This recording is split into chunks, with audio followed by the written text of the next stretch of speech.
ঢাকা থেকে কাঠমান্ডুগামী বিমান বাংলাদেশ এয়ারলাইন্সের BG-373 ফ্লাইটে হঠাৎই ঘোষণা, বিমানে বোমা। আতঙ্কে স্থবির হয়ে পড়ে হজরত শাহজালাল আন্তর্জাতিক বিমানবন্দর। নিরাপত্তাজনিত কারণে ফ্লাইটটি প্রায় 3 ঘন্টা আটকে রাখা হয়। চলে নিবিড় তল্লাশি, কিন্তু শেষ পর্যন্ত কোনো বোমার অস্তিত্ব মেলেনি। তদন্তে বেরিয়ে আসে এক অবিশ্বাস্য কাহিনী।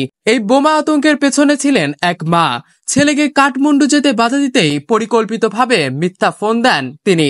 র্যাবের তদন্তে জানা গেছে, ওই ব্যক্তি তার পরকীয়া প্রেমিকাকে নিয়ে নেপালে যাচ্ছিলেন।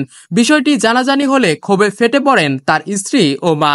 এরপর ছেলের এক বন্ধুর কাছ থেকে ফ্লাইট তথ্য জোগাড় করে মা নিজেই ফোন দেন এয়ার ট্রাফিক কন্ট্রোলে। সরাসরি বলেন বিমানে বোমা আছে। এই ফোন কলের পর বিমানবন্দরে সর্বোচ্চ নিরাপত্তা জারি করা হয়। যাত্রীদের নামিয়ে এনে চলে তল্লাশি, কিন্তু পরে জানা যায় সবই ছিল সাজানো নাটক। র্যাব জানায়, ঘটনার সঙ্গে জড়িত থাকার অভিযোগে 3 জনকে ইতিমধ্যে গ্রেফতার করা হয়েছে। পরিবারের মান অভিমান থেকে বোমা আতঙ্ক ছড়ানো এমন ঘটনা বাংলাদেশে এই প্রথম। মায়ের এই ভালোবাসার পরিণতি এখন আইনের কঠোর ধারায়।